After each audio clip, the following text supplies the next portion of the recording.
سلام كرات تخاتلتي باركاس لمود ما كم تلمود على توزينات حيزلكم قريب له فالماجن كانت تزينا نواهم كبل دكتور تدرس أدحانهم من قس فيدرال نعتقات حيلتات نأب سلموزة نكمزو برو خفتي نخجبر أوعي تقريبهم أبز حجوان بزوصنا دبلوماسي سلامن سبر حبريتام وانا دايركتور ودب طعنا عالم دكتور تدرس أدحانهم من قس فيدرال أبز استفلالي كلتات تهجر نزلو اعتقات حيلتات نأب سلموزة نكمزو برو خفتي كجبر حيال ناي سلام أوعي تقريبهم معلوم كنرينا ኣብ ወረዳ ራያ ኣላማጣ ብድሮን ዝተገብረ ከቢድ ድብዳበ ተፈጺሞም ኣብዚ ሕጂ እዋን ካብ ወረዳ ራያ ኣላማጣ ብዝወፀ ናይ ድሕንነት ወተሃደራዊ ሰበር ሓበሬታ ሎሚ ንጎ ሰዓት 2 ኣቢሉ ኣብ ጣብያ መረዋ ብድሮን ዝተደገፈ ከቢድ ድብዳበ ከም ዝተፈጸመ ንሕብረተሰብ ድማ ናይ ጥንቃቐ መልእኽቲ ከም ዝተሓላለፈ ተሓቢሩ ኣሎ ኣብ ልዕሊ ሰራዊት ትግራይ ዝተገበረ ናይ ድሮን ድብዳብ ብብልሒ ከም ዝተመከተን ኣብ ልዕሊ ሰራዊት ዝኾነ ዓይነት ጉድኣት ከም ዘይበፅሐ ተገሊጹ ኣባላት ኣርሚ 26 ስርዓት ብልጽግና መቓብሩ ከም ዝኣኸለ ብምግላጽ እቲ ናይ ድሮን ደብዳብ ኣብ ልዕሊ ሰራዊት ትግራይ ዘስዕቦ ፀገም ከም ዘየለ ኣረጋጊፆም እንታይ እዩ ክንርኤና ኣብ ኣዲስ ኣበባ ከባቢያን ብፖሊስ ምልሻታትን ናይ ግዳጅ ምልመላ ግፋይ ይካየድ ኣሎ ኣብዚ ሕጂ እዋን ካብ ኣዲስ ኣበባን ከባቢያን ብዝወፁ ናይ ድሕነት ሰበር ሓበሬታ ብኣባላት ፖሊስን ምልሻታትን ስርዓት ብልፅግና ኣቢሎም ኣብ ልዕሊ መናእሰይ ከቢድ ናይ ግፋ ወፍሪ ይካየድ ምህላው ተሓቢሩ ኣሎ እዚ እውን ሒዝና የለና እስካብ መጨረሻ ሓቢርኩምና ክፅንዑ ዓዶምኩ ሰብስክራይብ እንዳገበርኩም ድማ ተኸታተሉ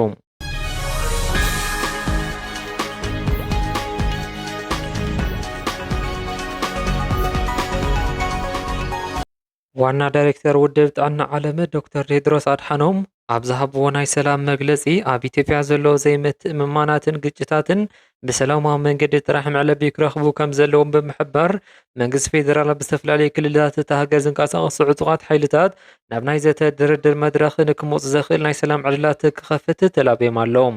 እዚ ብዶክተር ቴድሮስ ኣድሓኖም ዝተገበረ ናይ ሰላም መፃውዒት ኣብዛ ሃገር ዘሎ ናይ ውግእ ፍርታት ደው ብምባል ናይ ሰላም ህዝቢ ድሕንነትን ምውሓስ ዘለዎ ኣገዳስነት ልዑል እዩ ብፍላይ ድማ ኣብ ዝተፈላለዩ ክልታት ዝተረኣዩ ግጭታት ብሰላማዊ ዘተ ጥራሕ ክፍታሕ ክረኽቡ ከም ዘለዎም ዘመልክት እዩ ብምዃኑ እውን እዚ ናይ ሰላም መፃውዒት መንግስቲ ፌደራልን ኣብ ዝተፈላለዩ ክልታት ዘለዉ ዕጡቓት ሓይልታትን ናብ ናይ ድርድር መድረኽ ብምምፃእ ንነዊሕ እዋናት ፀንሐ ናይ ህዝቢ መከራ ስቓይ ብሰላማዊ መንገዲ ንምፍታሕ ዓብዪ ዕድል ዝኸፍት ምዕባለ ምዃኑ ተገሊጹ ኣሎ ዋና ዳይሬክተር ውድብ ጥዕና ዓለም ዶክተር ቴድሮስ ኣድሓኖም መንግስቲ ፌደራል ኣብ ዝተፈላለዩ ክልላት ንዘለዉ ዕጡቓት ሓይልታት ናብ ሰላማዊ ዘተ ንክመፁ በሪ ክፍቲ ክገብር ዘቕረብዎ ፃውዒት ዝፍለጥ እንተኾነ እውን እቲ ስርዓት ግን እዚ ናይ ሰላም መፃውዒት ሰሚዑ ናብ ሰላማዊ መዕለቢ ክመፅእ እዩ ዝብል ተስፋ ኣብ ከቢድ ጥርጣረ ኣትዩ ይርከብ ስርዓት ብልፅግና ንፖለቲካዊ ፀገማት ብሓይሊ ጥራሕ ንምፍታሕ ዘለዎ ባህረን ኣብ ዝተፈላለዩ እዋናት ዝኣተዎ ናይ ሰላም ቃል ኪዳን ዘይምሕላውን ነዚ ናይ ሰላም መፃውዒት እውን ብስልቲ ንምሕላፍ እምበር ብሓቂ ናብ ድርድር መድረኽ ክመፅእ ፈቃደኛ ኣይኮነን ዝብል እምነት ኣጠናኺሮም ኣለዉ ብተወሳኺ እውን እቲ ስርዓት ኣብ ዝተፈላለዩ ዕጡቓት ሓይልታትን ክልላትን ዝተፈላለዩ ውግእ ፍርታት ናይ ፅዕንቶ ስጉምታት ኣብ ምውሳድ ስለ ዝርከብ ንፃውዒት ዶክተር ቴድሮስ ኣድሓኖም ተቐቢሉ ናብ ናይ ሓቂ ሰላም ክመፅእ ኢልካ ምእማን ከቢድ ምዃኑ ይገልጽ ኣለዉ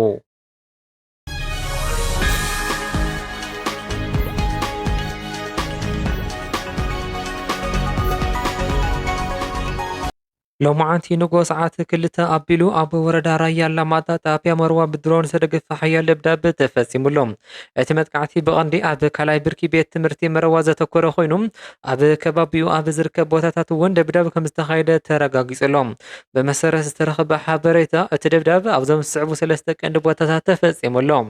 ኣብ ካልኣይ ቤት ትምህርቲ መረዋ ኣብ ችግን ጣብያን ከባቢ ቤተክርስትያንን እዚ መጥቃዕቲ ዝስዕቡ ኣብቲ ከባቢ ንዝርከብ ሕብረተሰብ ዘድሊ ናይ ጥንቃቐ ናይ ድሕንነት መልእኽቲ መሓላለፍ ይርከብ ስርዓት ብልጽግና ኣብ ልዕሊ ሰራዊት ትግራይ ናይ ድሮን መጥቃዕቲ ንምፍጻም ዝገበሮ ፈተነ በቲ ሰራዊት ብዝተወሰደ ናይ ምክልኻል ስልቲ ሙሉእ ብሙሉእ ከንቱ ኮይኑ ኣሎ በዚ ምክንያት ድማ ኣብ ልዕሊ ሰራዊት ትግራይ ዝኾነ ይኹን ዘሻቕል ነገር ከም ዘየለን እቲ ሰራዊት ኣብ ፍጹም ሰላምን ጽንዓትን ከም ዝርከብ ተረጋጊጹሎም እንተኾነ ግን እቲ ስርዓት ኣብ ልዕሊ ሲቪል ሕብረተሰብ ተደጋጋሚ ናይ ድሮን ድብዳብ ክፍጽም ዝጸንሐ ምዃኑ ባዕሉ ብዝሃቦ መግለጽታት እውን ዝተረጋገጸ እዩ እቲ ስርዓት ኮነ ኢሉ ኣብ ልዕሊ ንጹሃ ዜጋታት ጥፋት ንምፍጻም ዝገበሩ ፈተነታት ንምክልኻል መላእ ህዝቢ ትግራይ ብዝተኻእሎ መጠን ልዑል ናይ ድሕንነት ጥንቃቐ ክገብር ኣገዳሲ ምዃኑ ተሓቢሩሎም ሰራዊት ትግራይ ንባዕሉን ንህዝቡን ናይ ምክልኻል ልዑል ዓቕሚ ብልሕን ስለ ዘለዎም ብወገን ሰራዊት ዝኾነ ዘሻቕል ነገር የለን። እንተኾነ ግን ሲቪል ሕብረተሰብ ካብዚ ናይ ብልጽግና ዘይሓላፍነታዊ ናይ ድሮን መጥቃዕትታትን ሽርሕታትን ባዕሉ ንምሕላው ዝድል ናይ ጥንቃቐ ስጉምቲ ክወስድ ይግባእ። ስርዓተ ብልጽግና ኣብዚ ሕጂ እዋን ዝጥቀመሉ ዘሎ ናይ ድሮን መጥቃዕትታት ናይ መወዳእታ ዓቕሚ ዘርኣየሉ መቓብሩ ከም ዝኣኸለ ዘረጋግጽ ምዃኑ ገሊፆም ኣለዉ። እቲ ስርዓት ዝኽእሎ ኩሉ ክገብር ዝፈትን ዘሎ ተስፋ ብምቑራጽ ምዃኑ እውን ኣስሚሮምሉ።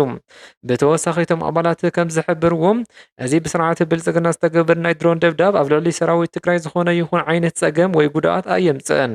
ሰራዊት ትግራይ ብዘለዎ ልዑል ወተሃደራዊ ብልሒ ናይ ምምካት ስልትን ነቲ ደብዳብ ሙሉእ ብምሉእ መኪቱ ኣብ ጽኑዕ ናይ ስልጠና ናይ ምክልኻል ብርኪ ከም ዝርከብ ኣረጋጊጾም ኣለዉ። ፖለቲካውያን ወተሃደራውያን ተንተንቲ ከም ዘረድእዎም እዚ ካብ ኣባላት ኣርሚ 26 ዝተሰምዐ ወተሃደራዊ ሓበሬታ ሰራዊት ትግራይ ኣብ ልዕሊ ዝኾነ ይኹን ናይ ኣየር ናይ መሬት መጥቃዕቲ ዘለዎ ናይ ምምካት ዓቕሚ ዘርኢ እንትኸውን ስርዓተ ብልጽግና ግን ኣብ ፍጹም ናይ ሞራል ናይ ወተሃደራዊ ውድቀት ወዲቑ መቓብሩ ምእኻሉ ዘረጋገፀ ምዕባለ እዩ።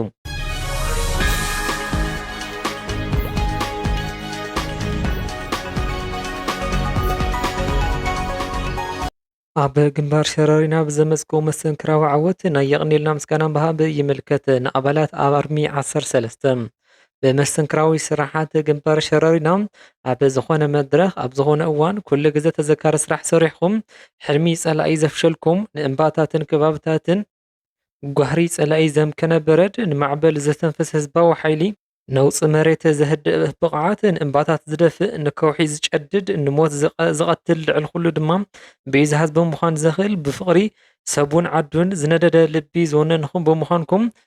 ብጾትና ካብ ልቢ ተሓቢናልኩም ኮሪዕናልኩም ኣለና። ዓወት ማለት ብመሰዋእቲ እናጎደልካ ትመልኦ እናቆረርካ ትሞቆ እናጠመኻ ትጸግቦ እናጸማእኻ ትረውዮ ኣካልካን ህይወትካ እናሃብካ ትትክኦ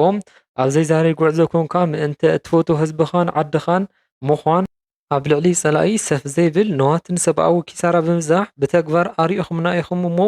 ብጾትና ኩሉ ግዜ ንሕበነልኩም ኢና። መሬት ብምሉእታ ልሙዕቲ ኮይና መቐሎ እንተመሰለት ሓዊ ዝናብ ናሓሰ ኮይኑ ኣብ ዝባንኩም እናፈሰሰ ኣስናንኩም ነኺስኩም ኣስናኖም ዘብልሑ በለጽተኛታት ሃኝ ሃኝ እናበሉ ክበልዑኹም ዋላ እኳ እንተመፁ ብጽንዓት ገጢምኹም ታሪኻዊ ቅያስ ሰሪሕኩም ኢኹም ብጅግነትኩም ብጽንዓትኩም ብጽኑዕ እንትንፋስኩም ነጸላቲ ከመይ ሕርሕራይ ከም ዘብልኩምዎ ዳግማይ ታሪኽ ውዕሎኹም ብተግባር ኣብ ግንባር ሸረሪና ሪኢኹምና ኢኹም ኮሪዕናልኩም። ካብ ኣባላትን ኣመራርሓን ኣርሚ 35 ናሓሰ 3 2018 ዘበት ንብሄራዊ ብርሰት